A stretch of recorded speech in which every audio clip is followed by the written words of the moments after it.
오늘 말씀은 룻기 2장 1절에서 3절 말씀을 보도록 하겠습니다. 우선으로 오늘 말씀을 읽도록 하겠습니다. 나오미의 남편 엘리멜렉의 친족 중 유력한 자가 있으니 이름은 보아스더라. 모압 여인 룻이 나오미에게 이르되 나로 밭에 가게 하소서. 내가 네게 은혜를 입으면 그를 따라서 이삭을 주겠나이다. 나오미가 그에게 이르되 내 딸아 갈지어다 하매 룻이 가서 베는 자를 따라 밭에서 이삭을 줍는데 우연히 엘리멜렉의 친족 보아스에게 속한 밭에 이르렀더라. 아멘.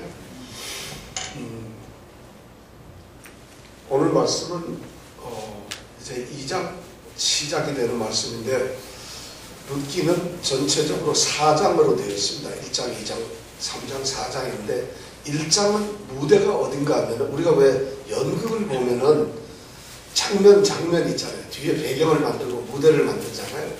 룻기의 1장은 배경이 어딘가 하면 어디 계세요? 모압하고 베들레헴. 그럼 모압 성도 지어야 되고 베들레헴 성도 지어야 되니까 누가 그걸 만들겠어요? 베들레헴 성. 이 룻기의 1장의 배경은 길입니다. 길. 베들레헴을 떠났어요. 그 길로 가는 거예요. 모압에 사는 건 우리 전혀 몰라요. 그냥 사람이 죽었다, 뭐 어떻게 됐다 이렇게 하고 싶가다는데 또 역시 떠나서 길에서 얘기를 하고 있거든요. 룻기의 1장은 길의 이야기들이에요. 베들레헴을 떠나는 길, 모압을 떠나는 길.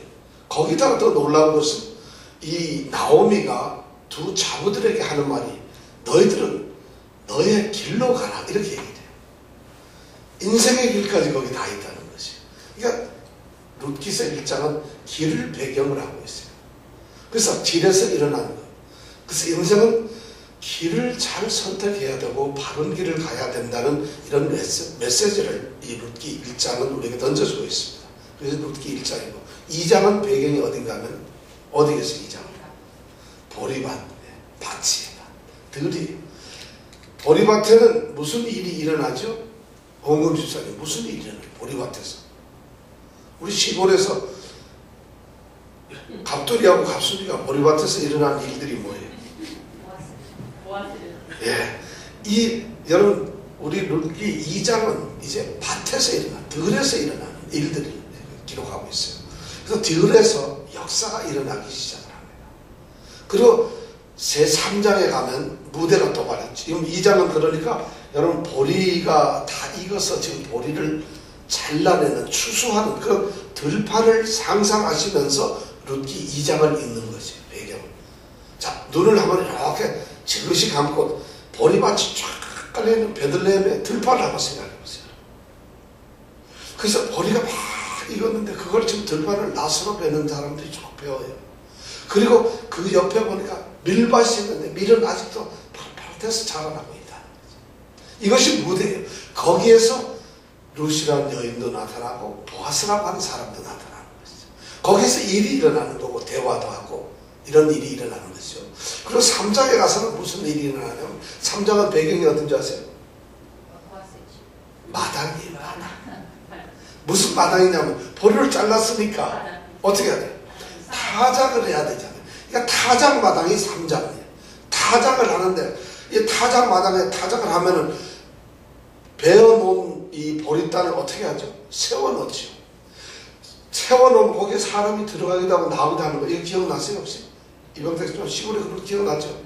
볕다자는 바로 그 안에서 보아스하고 누가? 룻이 역사가 일어나는 거죠. 이것이 3장의 얘기예요. 그러니까 타작 마당에서 일어나는 게 3장. 그 다음에 4장 마지막 장은 어디가 무대냐면 성문이에요. 성문. 그러니까 성문인데 베들레헴 성을 들어가고 나온 그 성문인데 이 유대민족, 이스라엘 민족은 재판이나 어떤 중요한 일이 있을 때 반드시 성문에서 사람들이 보는 앞에서 이 판사가 재판을 내리고 이런 일을 합니다. 바로 거기에서 일어나는 역사가 바로 4장이에요. 그리고 룻기는 끝납니다. 그럼 우리는 오늘 2장이니까 어디서 일어나는 일이라고요? 예, 보리밭.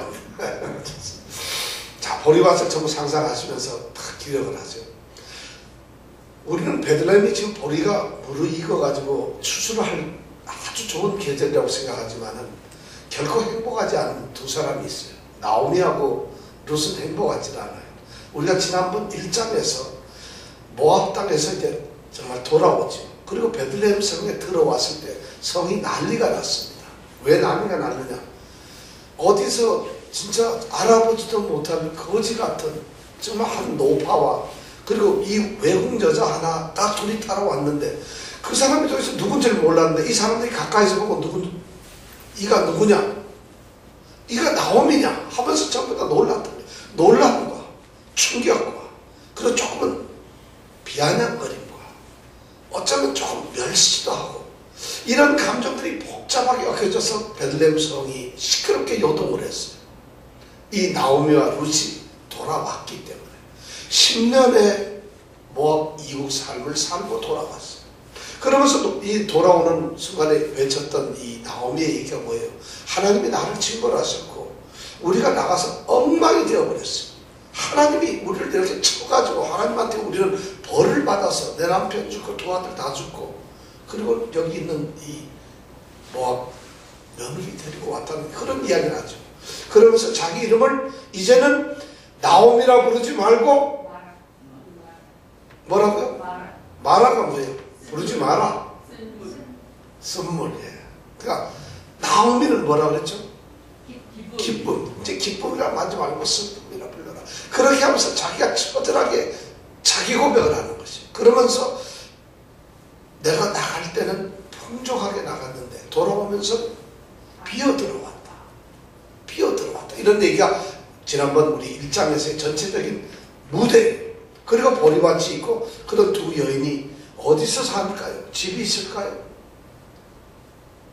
어디서 살까요? 10년 동안 딴 데 갔다 왔는데 살 곳이 어딘지 제가 보기에는 어디서 사는지 모르겠어요. 아마 들판에서 살지 않겠나 아니면 어디 운막 이런 데서 사는지도 모르겠어요. 그런 두 사람이 오는 것이고 자 비어들어온 두 여인 나오미는 자기가 비어들어왔다 하지만은 실제로 우리가 보기에는 룻이 더 비어들어온 것이에요. 자기 가족과 자기 지역 그 다음에 자기 민족 그리고 자기가 섬기던 그 모압 땅의 신 자기 고향 땅 모든 것을 버리고 어쩌면 이 룻이라는 젊은 여인이 자기를 일생 지켜주고 행복하게 해주어야 할 그런 한 남자를 따라가는 것 이것만 해도 괜찮을 텐데 그것도 아니고 아무런 소망도 없고 어쩌면 내가 부양을 해야 될 보잘것없는 과부된 늙은 어머니 나오미를 의지하면서 지금 베들레헴에 왔다는 거지. 무슨 소망이 있겠어요 여러분. 이 두 사람이 그러고 있는데 2장은 드디어 역사를 시작합니다. 1장에서 우리는 희망을 가졌던 것이 보리가 추수할 시기가 되었고 그들이 도착한 것은 베들레헴이라는 것이. 드디어 하나님이 여기에다 축복을 내리셨다는 거예요.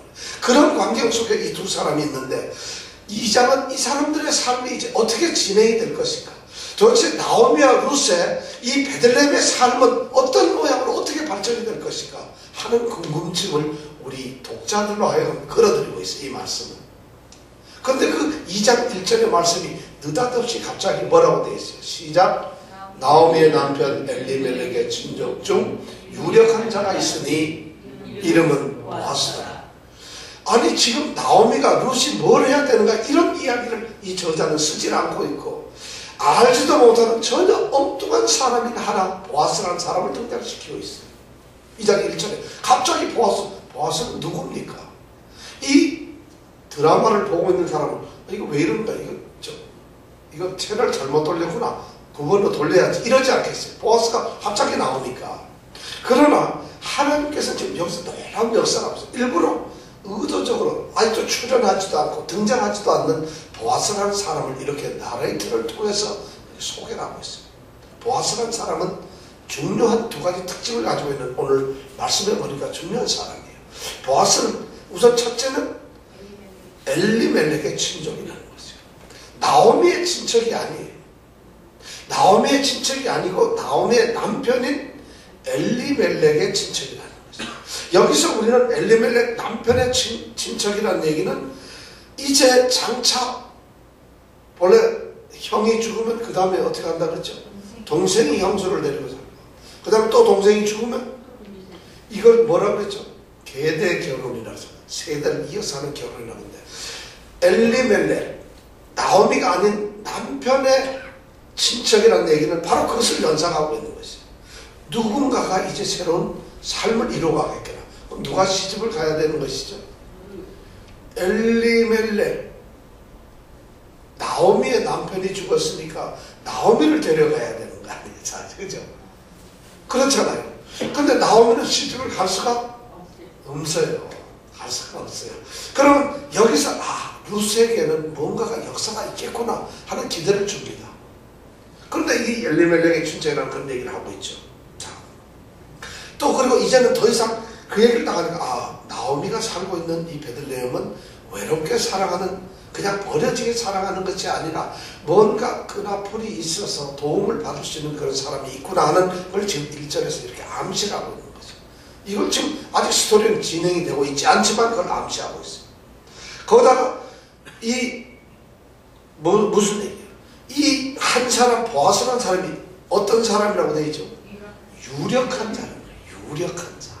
유력한 자라는 얘기는 굉장히 강하고 아주 힘이 센, 그 일반적으로 쓰는 전쟁의 용사다 이런 말이에요. 기드온을 이야기할 때 우리가 사상에서 유력하다는 표현을 썼어요. 사실 거기에서 똑같은 단어를. 근데 바로 이 보아스라는 사람이 유력한 사람이라는 거예요. 여기서 유력하다는 뜻은 뭔가 동네 유지라는 것이에요. 베들레헴 동네에서 유지로 살고 있어요. 엘리멜렉의 친척인데 이 사람이 동네 유지예요. 돈도 많고 사람이, 그 다음에 아주 인품도 좋은 정말 괜찮은 사람이 있다는 거예요. 우선 돈이 많다, 재력적으로 풍부한 그런 사람이라는 거죠. 그렇다면은 이 보잘것없는 두 과부에 대해서 손길을 펼칠 수 있는 친척이면서 이 사람이 인품도 좋고 또 돈도 가지고 있다 하면 어떤 일이 생기겠죠? 뭔가 좋아지겠지 하는 기대를 갖는 것이죠. 바로 이 룻기 2장은 그런 기대를 독자들에게, 이 관객들에게 던져주면서 이야기를 시작한다는 것이죠. 보아스라는 말은 무슨 말이죠? 보아스, 여러분. 보아스는 여호와의 힘, 이런 말이에요. 원래 힘 강하다는, 능력 있는 자, 믿을만한 그런 아주 힘센 자라는 이런 말인데, 이 보아스라는 사람은 여기 한 번 등장해요. 그리고는 뭐 더 이상 등장도 안 하죠. 그런데 나중에 열왕기상에 가보면, 7장에 가보면 솔로몬 성전을 크게 하나님 앞에 짓습니다. 예루살렘 솔로몬 성전을 짓고 성전에 두 기둥을 세우는데 그 기둥에 하나 이름이 보아스, 또 하나는 야긴이라는 말이에요. 보아스와 야긴이라는 기둥을 세우는 거죠. 그런 것이 이제 후대에 가서 또 나오게 되죠. 자, 그러니까 이 보아스는 여기에 등장하는데, 보아스가 도대체 이 사람은 어떤 사람이냐 성경에서 알 수가 없어요. 그러니까 유대인들은 이 자기네들의 이 미드라슈라고 하는 이 유전된 전승 이 스토리를 가지고 있는데, 거기에서 보면 이 보아스는 사사기 시대에 유명했던 입산이라고 하는 사사와 같은 인물일 것이다 하고 자기네들은 얘기해요. 그런데 성경에서 그런 이야기가 전혀 없죠. 입산은 사사기 13장인가 12장인가에 나오는 입산이라고 하는 사사인데 아마 그 사람이 아니겠느냐 이렇게 추측을 유대인들은 해요. 공부를 할 때. 근데 우리는 성경이 없으니까 절대 추측을 할 수가 없죠.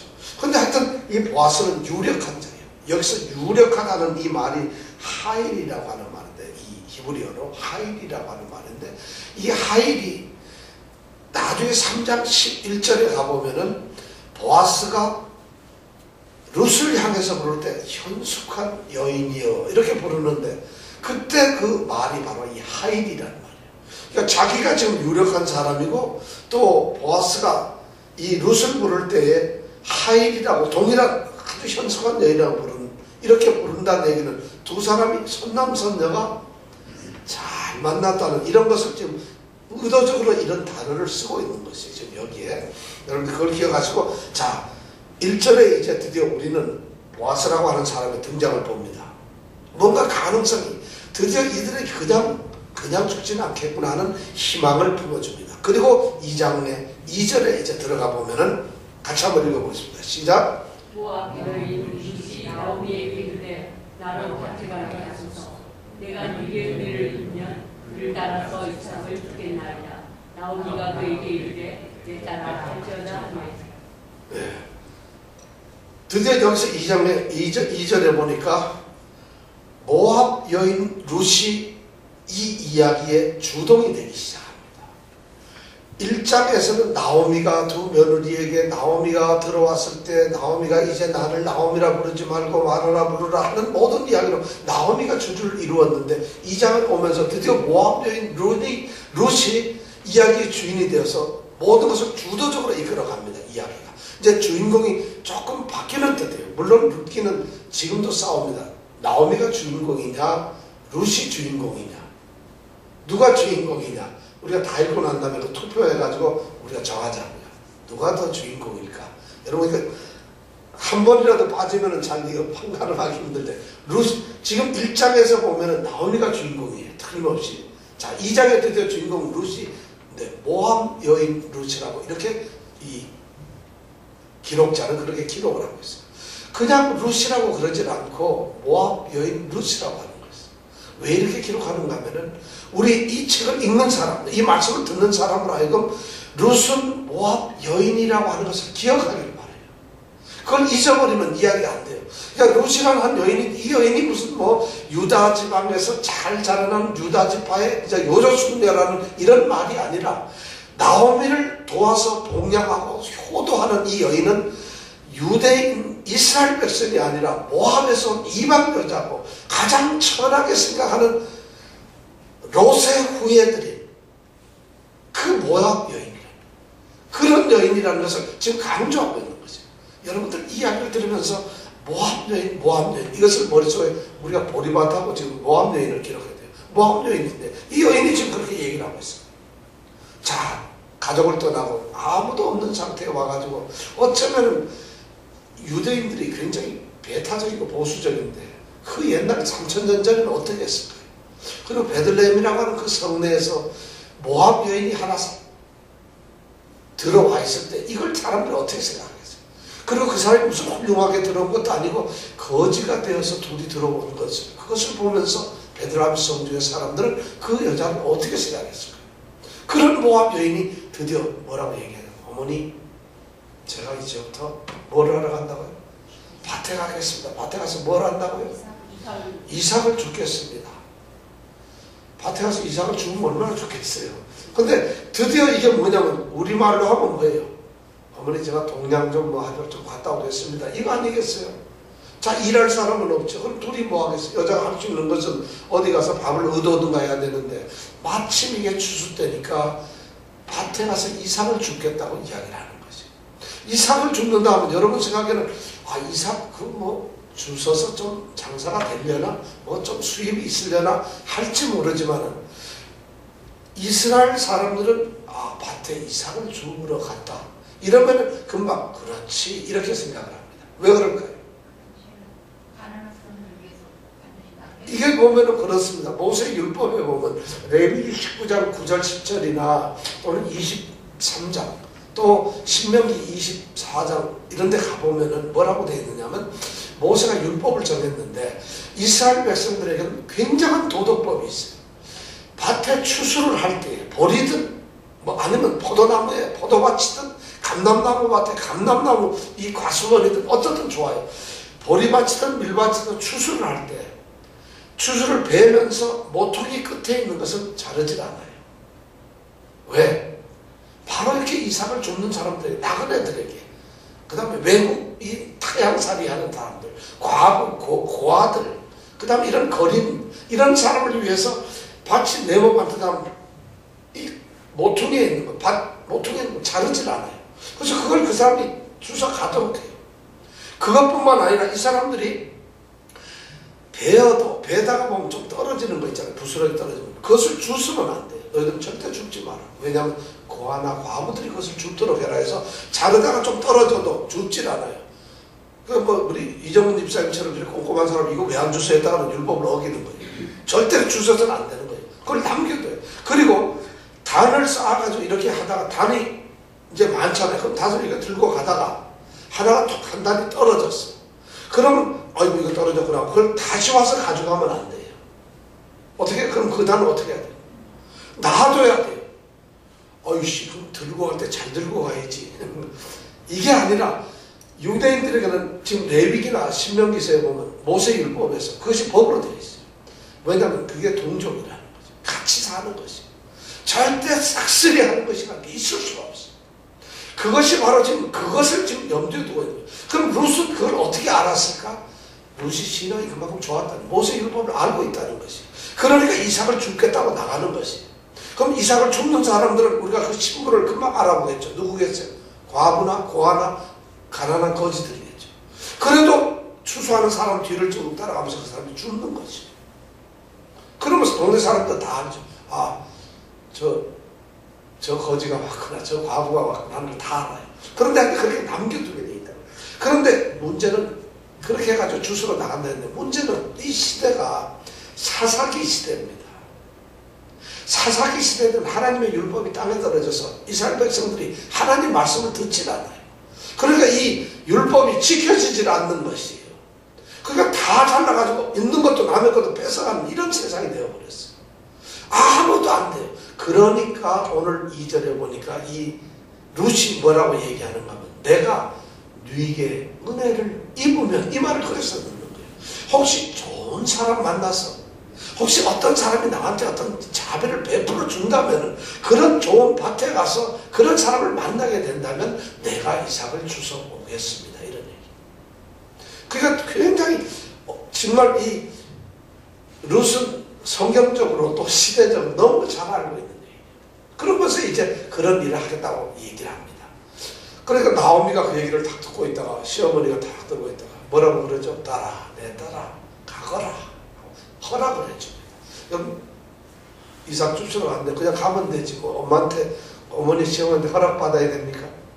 이런 데서 이 룻의 신앙과 효심이 드러납니다. 매우 분명한 태도로, 이거 참 모함 여인 같지 않아요. 어딘지 모르게 우리 한국 여인 같은, 한국 며느리 같은 이런 생각이 딱 들어요. 그러면서 갑니다. 그러면 우리가 딱, 난 처음에 이거 읽을 때 룻은 모압에서 온 외국 여자고 나오미는 베들레헴에서 살았던 사람인데 과부인 걸 다 아니까 나오미가 그래 아이고 야야 가자 같이 하고 손잡고 나는 밭에 나갈 줄 알았어요. 근데 오늘 밭에 나가는 건 누구만 나가요? 룻만 나가요. 나오미는 안 나가요. 왜 그럴까요? 나오미가 왜 안 나갈까요? 제가 보기에는 나이가 좀 많이 들어서 몸이 안 좋은지도 모르겠습니다. 뭐 아무 이야기는 없지만은 절대 뭐 정상적이라면 나가겠죠. 근데 몸이 좀 안 좋거나 하여튼 나이가 들었다는 이런 뜻이겠죠. 그래서 그 일을 하기조차도 힘들지 않겠느냐. 아니면은 이 룻이나 나오미가 생각할 때 그 어머니의 자존심을 살려주는 거죠. 어머니가 10여 년 전에 여기 살 때는 엘리멜렉도 잘 사는 사람이었어요. 밭도 있고 모든 것이 있었던 사람이 아들 둘 가지고 정말 뚱뚱하게 훌륭한 집안에서 제대로 살았다는 것이에요. 그러니까 이름도 나오미 아니에요. 그러니까 이름도 엘리멜렉 아니에요. 제대로 살았는데 10년 만에 쪽박 차고 아무것도 아닌 그런 나오미가 들어왔는데 그 나오미가 수건등류 메고 추리하게 떨어진 옷 고무신 신고 이러면서 고무신도 없죠. 30년 전에는. 그리고는 볼이 이삭을 죽으러 간다고 하면 상상을 해보세요. 아마 룻이 말렸을 거예요. 어머니 갔다 오겠습니다. 이 얘기는 둘 사이에 뭔 얘기가 있었겠죠. 어머니는 계시고요. 어머니가 나의 어머니인데 어머니가 망신을 당하면 저는 죽습니다. 어머니 가만히 계셔. 제가 알아서 15살에 돈 벌어가지고 어머니 공양할 테니까 이런 말을 하고 있는 것이에요. 훌륭하죠 진짜. 이런 사람이 있겠어요? 오은금 집사님만 나가 이럴 것 같은데 다른 사람들은 이건 못해요. 이렇게 하고 있다. 그래가지고 이제 가겠다 이렇게 해서 이제 갔습니다. 이제 밭을 딱 나갔어요. 그래서 3절에 이제 드디어 밭에 나갔는데 3절 한번 같이 읽어보겠습니다. 시작.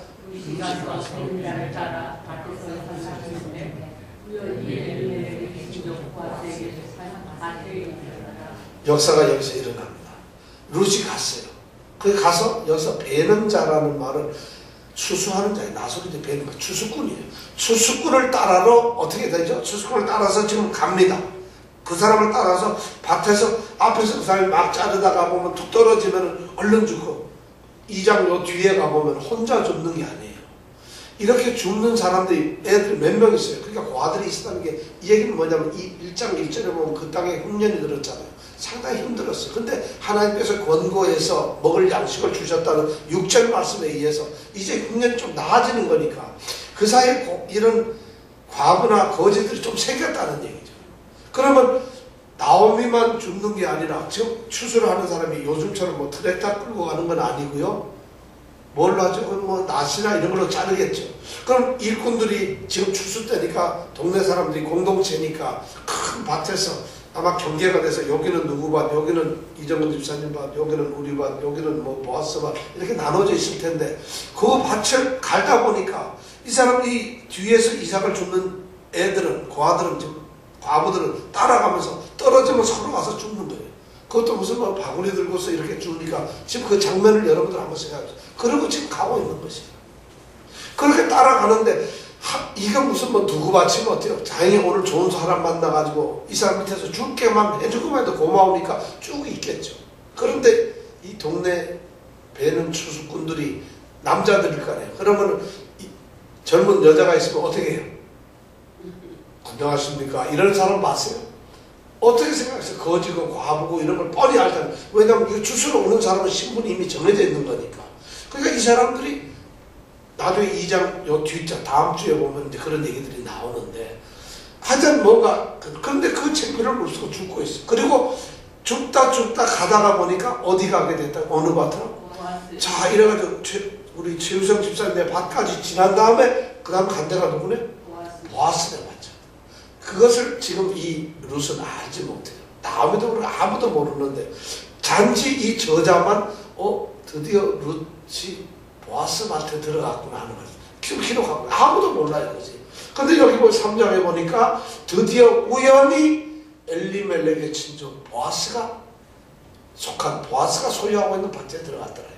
여기서 우연이라는 말을 쓰고 있어요. 우리가 성경에서는 우연이라고 하는 것은 있을 수가 없다고 그래요. 모든 하나님의 뜻이잖아요.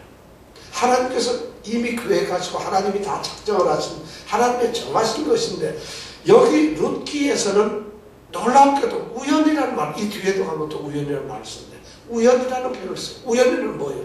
하나님이 공교롭게도 어쩌다가 보니까 이런 뜻이에요. 지금 이 2장에서 이 룻기를 기록하는 이 저자는 굉장한 신학적인 이야기를 하고 있어요. 우연이라는 말을 쓰고 있지만 우리가 듣기에는 이거 잘못 썼구나. 우연은 무슨 우연이야. 지금 뭔가 이야기를 만들기 위해서 이건 딱 그렇게 가고 있구나 하는 걸 우리는 느껴요. 그런데 이 저자는 전혀 니네들이 어떻게 느끼든지 말든지 우연히 거기 갔다 이렇게 얘기를 하고 있어요. 고도의 아주 이 반어적인 표현을 쓰는 거예요. 실제 이 저자가 여기서 이렇게 쓰려면 그 다음에 보아스나 룻이나 이 삶을 앞으로 연결해 나가려면 이건 우연히가 아니라 베들레헴에서 떠난 것, 그 다음에 모압 땅에서 다시 베들레헴으로 돌아오는 것, 그리고 룻이 이렇게 이삭을 주러 가는 것, 그리고 그 가는 길에 드디어 보아스의 밭으로 가는 것, 이거 자체가 절대 우연이 아니라는 거죠. 전부 하나님의 섭리와 이끄심인데도 이 저자는 의도적으로 우연이라는 단어를 쓰고 있어요. 그러면서 믿음이 없는 우리에게 야 이게 우연이냐? 야 이게 우연이냐? 하고 묻고 있는 거예요. 여러분 어떻게 생각하세요? 여러분 이게 우연일까요? 정말 이 말을 들으면서 믿음이 평범한 우리들, 사실 룻기는 위대한 영웅들의 얘기가 아닙니다. 그리고 평범한 사사기 시대에 그냥 베들레헴 시골에서 살고 있는 평범한 사람들의 이야기예요. 그리고 대단한 믿음이 있고 여기서 하나님께서 가라사대 하는 말이 한마디도 없어요. 하나님께서 뭘 하셨다는 얘기도 한마디도 없어요. 그러나 룻기의 이 밑바닥에 보면 전부 다가 하나님이 지금 이 가족과 이 사람을 지켜보고서 하나님의 손길이 보이지 않는 손이 하나님의 은혜가 전부 터치하고 있어요. 지금 이것을 우리 성도들이 이 룻기를 통해서 보기를 원하는 것이에요. 우연인 것 같지만 절대 우연이 아니에요. 여러분들에게도 여러분들에게 일어나는 모든 일을 하나님의 뜻으로 보는 믿음의 눈이 있길 원합니다. 여러분 우연이라는 게 없어요. 그런데 이 저자는 우연이라는 표현을 써서 우리로 하여금 하나님을 찾도록 만든 거죠. 하나님께서 이렇게 하는 것을 제발 깨달아라. 너희들이 제발 믿음을 가져라. 이런 의미로 우연이라는 말을 쓰고 있어요. 오늘 우리에게도 이런 놀라운 하나님의 섭리가 있기를 원합니다. 아니, 당연히 섭리가 있는데 그걸 못 보고 있어요. 그러니까 하나님이 이끌어 가시는 하나님의 계획이 있는데 내가 게으르거나 내가 성실하지 못하거나 내가 책임을 지지 못하거나 이러면은 하나님의 계획이 어그러지는 수가 있어요. 무슨 말인지 아시겠어요? 하나님이 지금 만약에 룻이 안 나오고 아유 거진데 뭐 난 모르겠어요. 가만히 있어요. 어머니 누가 뭐 어디 갖다 주겠죠. 한번 기다려봅시다. 이랬으면은 보아스 밭에 가는 일이 없었을 거예요. 적극적으로 자기가 나섰을 때 하나님께서는 드디어 그를 보아스 밭으로 인도를 하시는 거예요. 그리고 하나님께서 뭔가 일을 하시려고 하는 거예요. 성실한 사람들, 자신이 하나님 손에 들려 있다는 것, 하나님이 나의 삶을 간섭하고 이끌어 간다는 이런 것이 그리스도인들에게 절대적으로 필요하다는 얘기예요. 그런 게 있어야만 그 사람은 함부로 일을 안 합니다. 저는 회사에서 또 직장에서 가정에서 성실하게 최선을 다하지 않는 사람, 그 사람은 제가 보기엔 크리스찬은 그럴 수가 없다고 생각해요. 하나님의 일을 하는 사람들이 그 사람들은 하나님의 계획에 의해서 일을 하고 있는 사람이에요. 그런데 오늘 대충 하자, 남의 일 대충 하자, 이건 뭐 눈가림으로 하자, 오늘 귀찮으면 내가 딴 데 가서 이럴 수가 없어요. 왜냐하면 우리는 하나님과 동행을 하는 사람들이에요. 하나님의 가정. 그래서 이 하나님의 우연의 역사, 하나님의 역사에 우리가 바로 사용이 되기를 정말 원하는 것이에요. 이것이 우리 성도들의 모습이라는 것이에요. 그러니까 예수 믿는 사람들이 이렇게 안 사는 거 보면은 도대체 어떻게 예수 믿는다고 할 수가 있는지 모르겠어요. 우리는 하나님의 모든 것을 대신하는 사람들. 이 땅에서 세상 사람들이 하나님을 알 수 있는 길은 바로 우리를 통합니다. 저를 통해서 어쩌면 사람들이 하나님을 볼 수가 있고 하나님을 깨달을 수가 있어요. 저는 그런 생각하면서 제 자신이 목회자이긴 하지만 저도 뭐 하나의 성도고 그리스도인이니까 무척 두려움을 갖고 있어요. 그래서 하다못해 식당에 앉아도 팁을 한번 주거나 뭐 음식을 먹어도 이거 왜 이렇게 짜요? 맛이 없네. 이런 말을 함부로 못하겠어요. 돌아서면 저 사람들이 나를 알 수가 있잖아요. 그러면 도대체 아이고 그 어느 교회야, 그 예수상명교회 그 교회 목사는 아주 웃기는 짜장면이더라. 이런 소리 할 거 아니겠어요? 어디 가게에 가가지고 아이고 이 집 뭐 이래요. 그건 다 드러나는 거예요. 예수를 들으면 그런데 우리는 그게 아무렇지도 않고 예수는 전혀 의식이 없어요. 예수를 믿는 의식, 대통령의 딸 아들만 돼도 의식이 있잖아요. 우리에게는 왜 그런 의식이 없는 거예요? 바로 이 우연이라고 하는 거죠. 우리는 늘 하나님 손에 놓여있는 사람들이잖아요. 바로 그런 삶을 살아야 된다는 거죠. 어떤 사람이 보석상에 들어갔어요. 그 보석을 이렇게 고르는데 뭐 여기 금이며 다이아몬드며 막 반짝반짝 하니까 너무 아름답죠. 그런데 한참 이렇게 고르다가 보는데 저쪽 가운데, 아주 그것도 가운데 좋은 데에다가 보석같이 하는 시커먼 전혀 보석같지 않은 그 돌덩이 같은 것을 하나 놔뒀어요. 그러니까 보석인데도 왜 보석집에 이런 게 있을까 하고 이 사람이 이런 건 뭐하러 여기다 넣어뒀습니까? 이거는 보석도 아니고 금도 아니고 다이아몬드 아무것도 아닌데. 그랬더니 그 주인이 씩 웃으면서 하는 말이에요. 손님께서는 모르시는 말씀이에요. 하고는 그 돌덩이를 이렇게 꺼냅니다. 그리고 손을 쏙 만지고 있습니다. 그러니까 갑자기 너무 찬란한 빛이 나면서 이것이 보석이 되는 거죠. 그것을 우리는 오팔이라고 해요. 그 보석이 오팔이에요. 오팔이라고 하는 보석은 그냥 놔두면은 아무렇지도 않아요. 근데 사람의 체온이나 기온이 조금 달라지고 기온이 변화되면 그때서부터 빛을 발하는 거죠. 그러니까 주인 만나는 그 사람이 깜짝 놀라는 거예요. 바로 오팔이라고 하는 보석을 이 사람 주인이 가장 비싸요, 그 중에서. 근데 그걸 몰라요. 우리 그리스도인들이 바로 오팔과 같은 존재예요. 어디에 있어도 우리는 누구 손에 있다고요? 누구 손에? 좀 부끄러워요, 사실은. 우리가 하나님 손에 있는지 모르겠어요. 우리가 바로 그런 존재라는 거죠. 바로 우리가 오팔과 같은 존재예요.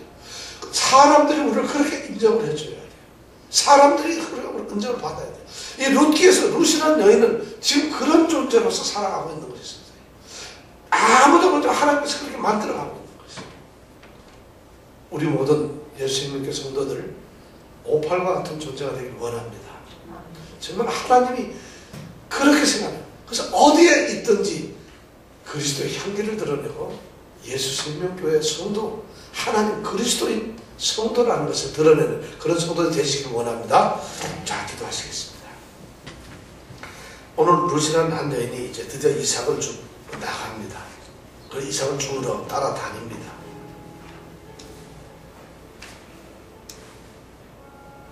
사실 비참한 모습입니다. 여기에 낭만이 어디 있고 아름다운 그림이 어디 있습니까? 무슨 밀레의 저녁종처럼 밭 주인이 다 일을 하고 저녁종을 기다리면서 기도하는 그런 장면이 아닙니다. 10여 년 낯선 땅에 살다가 돌아와서 의지할 것 없이 몸 하나 의탁할 장소 없이 집 하나 없이 그냥 거지로 사는 여인들이에요.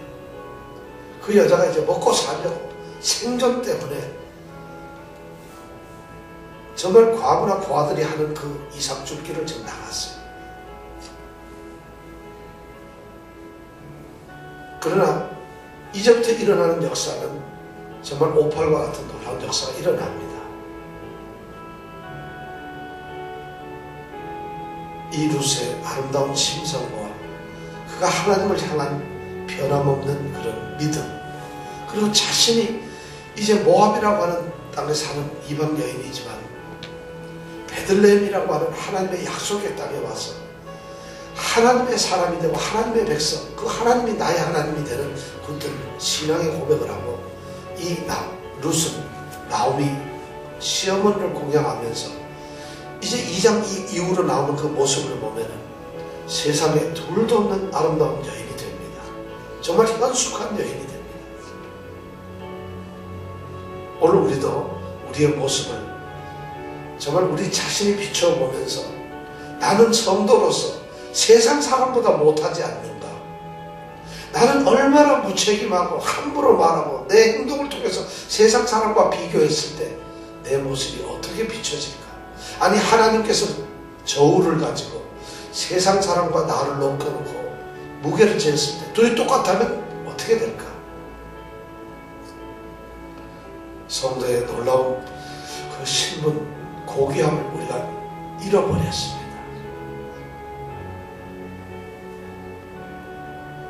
오늘 주님, 저는 주님의 사랑하는 딸입니다. 아들입니다. 주님, 저는 가슴에 주님을 품고 삽니다. 이 간절한 고백을 하면서 주님이 가장 기뻐하시는 주님의 자녀, 딸, 아들이 되게 하여 주시옵소서. 이 시간 함께 기도하기를 원합니다. 정말 간절히 우리 자신을 돌아보면서 우리가 온전히 세워지는 그런 모습을 갖기를 기도합니다. 이 시간 함께 기도합니다.